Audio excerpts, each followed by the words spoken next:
Alright. We're out here moving along. We just assembled one and we're putting it back inside. This is the pain in the ass part as far as putting it back inside the damn car. So we're just gonna tear apart the old shock. This is a Bilstein. And to take this off, it's just a 17 is the top nut. Sometimes you may actually have to use an Allen key in here to hold this guy in place, so that way it doesn't spin. Yeah, that one I struggled on quite a bit. I'm not sure doing a good job there. Oh, he's already got it in! Oh! Last video I struggled, what, 5 minutes on that damn thing? I had to put on like a Bernie, what is it? Benny whatever? Benny Hill song? Because I sat there for so long doing it. So yes, there is some preload on here, but it's not going to smack you in the face like a WRX would. WRX will take your teeth out, man. I'm telling you. Take your teeth out. So this guy, now that this is out, you're going to have to keep some of the parts. Okay, so that was a 17 that I used, and the Allen key was a 5mm. So your nut, your washer, and I did not assemble this correctly. I just put it in so that way the car is just on. I mean, I wasn't worried too much about too much, quite honestly. All right, so now that that is off, we're gonna still need the standard. So it actually has like this bushing inside it, or this washer inside it, where you're gonna have to keep this. And then this stuff, you're just gonna put off to the side. So with the Ohlins, so we got the Ohlins here. I already opened up the collars and everything to get that going. So we're just gonna go ahead and assemble the whole body here. So first things first, with these already loosened up, I'm gonna go ahead and add my spring. I already took off the adjusters up top. You'll see that there was and is on this one, which we're apparently gonna have to take out, is just a little, looks like a little Allen key. So you wanna take that guy out with the adjuster and then just sit that into a safe place, because you're gonna need that when you put the adjuster back on. But for assembly, this has to come out because we have to put that 5mm in there. So for right now, let's go ahead and put this guy on. Put on the base here. I'm not worried about the height just yet. I'll adjust that because we have to add some preload. But right now, I don't want to have any preload at the moment. So that guy is in. We have our standard guy here, which sits on him. Then with all the pieces, we're gonna have the smaller of the spacer. That guy's gonna sit in there. And then top hat is gonna go on. Ugh. Come on. Sitting there, that's good. And then you're gonna get your other standard, what's it called?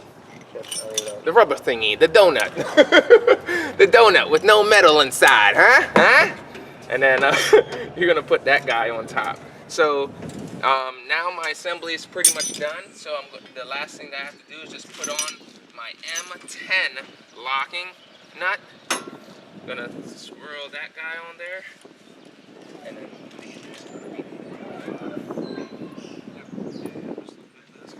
so then we're gonna go ahead and put my M on.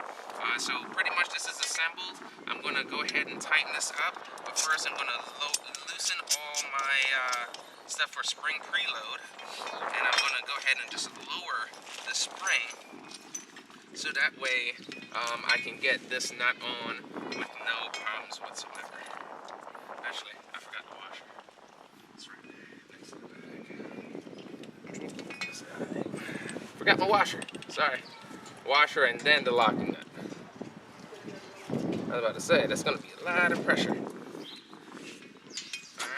but before I put this on, I did that one step that I was telling you about with that little Allen key piece in there. I do have to get that guy out of there. Alright, so again, go ahead and take out your little knob there. That's for your adjuster.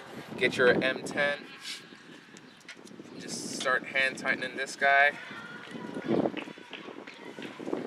going to go ahead and put your 14 on. You may need 2 hands for this, but I'm going to attempt. And then if not, we'll just fast forward in time as we get this guy going.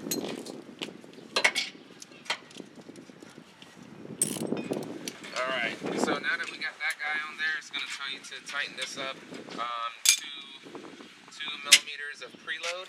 So what I just did was just measure it from the bottom, how long the spring is. Once I get the spring in the position that I want,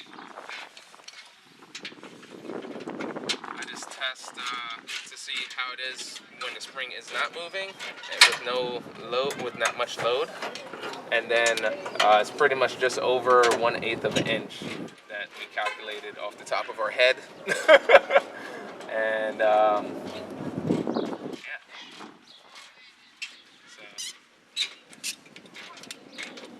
a little loose so that way it can move. Measure that guy to just see to make sure that everything's right. So as usual, 9 inches. So I'm just gonna.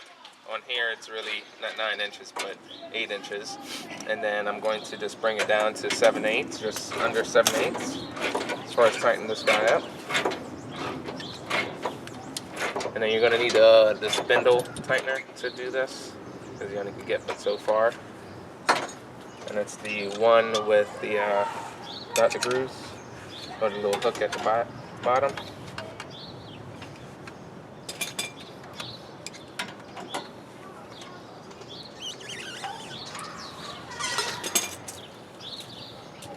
This guy.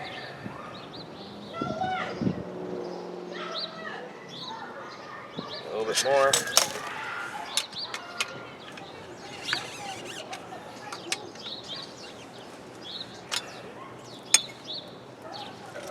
That's fine. Right, so it's not spinning while I'm trying to spin. How you looking, Justin? Alright, and we are all good here. So all I'm going to do now is that the distance that we were going to do was from the center hole to the bottom of the top hat was 12.5. So with everything still loosened up, I'm going to loosen this up even more. And then go ahead and spin this guy in. I know that we spin this a few, that's why I'm already doing it. The top portion already just left at OEM. Should be at OEM.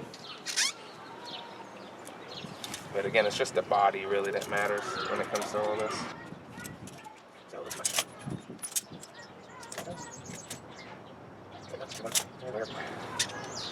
So go ahead and tighten this up for right now, just so it doesn't turn as you're trying to assemble it.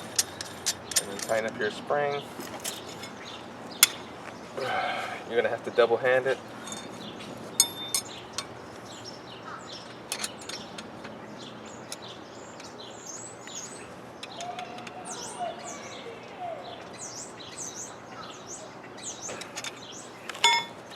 So that way those guys aren't moving.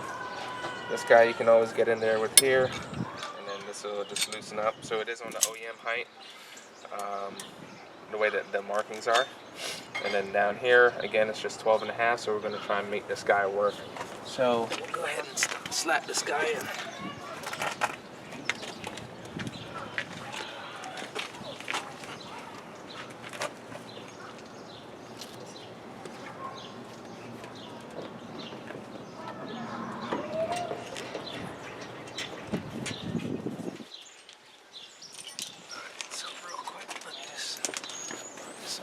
Dock.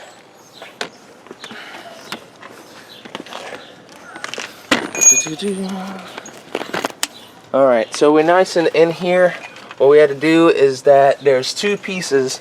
There's a little black washer here, and then there was another piece that fits inside the bottom hole. So it's kind of like a little guide pin, and then that holds it in place. So kind of show it a little bit better. We'll just go on the pictures. And then this came with another washer because we don't have the standard. So I guess this has just been used so much that it just wasn't a part of our kit. So it fits on here so we can use it as a washer. I'm just gonna go ahead and tighten this guy up. And this is that 17. Okay, so the rear is pretty much done. We're just gonna assemble everything back, lower the car, see where it's sitting ride height wise, and adjust from there. All right, so this is the front here. Oh, looks like my battery's dying. So this is the front of the Ohlins here in comparison to the Conies here. Yay. All right, so yeah, we're gonna just go ahead and get this guy on, and there we go. Battery's dying, so you're gonna catch it when it's done. Alright guys, it's Shane, and with Blacktop Racing, and here's the car. We just threw on the suspension last night, probably around like 8 o'clock, 7:30 p.m. we finished. Rain was coming, so we just kind of set it at a particular height and just said forget it. Hey, we're just gonna put this thing on. So right now we got some good rake. I drove the car out once already, and actually it feels pretty darn neutral. Just the right turns. This side has negative 3.2 degrees camber. The other side has 2.4. When I was learning how to do the alignment, I was playing around with the right side, not the left. So that's why. So hopefully I'll bring that one down. But we have some good rake. I can actually fit my hand in here. Tommy is not going to be happy of that.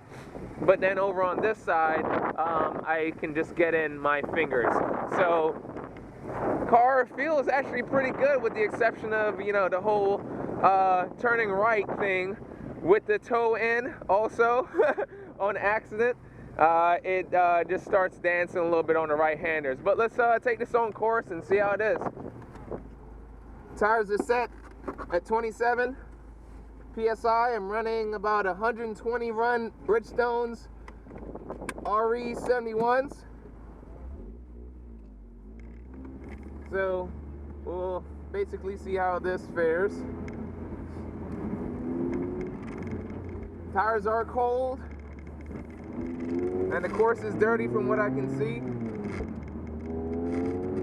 Car's warm, but it's a dirty course, so I'm just gonna warm up the car a bit, warm up the tires.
Hey, what's up guys? Alright, so we just recapping today. Level 2 is all done. The car, actually, when I tweaked the rear, bringing it down the camber wise, and also dialed out some of the shock as far as making it softer, it actually ran better. Got Garfield in it, Julian Garfield, the young flyer, and he laid down a time that I'm actually happy with, all things considered. The car has too much rake right now, and you can't get on the power, but the front end is working, so it's just a matter of settling the car, lowering the rear. So the rake right now is about 3/4, which is way too much rake. So we're going to bring that down, and then we'll see how the balance is. I'm not going to have it even, at least about a quarter inch rake at a minimum, and I think that'll work right there. So I'm happy with where the progress of the car is going, is coming along. And for me, actually, as a driver, I have to just realize that the RE72s have that much grip. I haven't been exploiting how much grip the damn thing has. So I'm going to be learning and trying to push myself and getting other fast drivers that are acclimated with those tires in this car so I can learn some things and get my sensory up. It's just too much overload for me right now, I think. So that's it. Catch us next time on Blacktop Racing.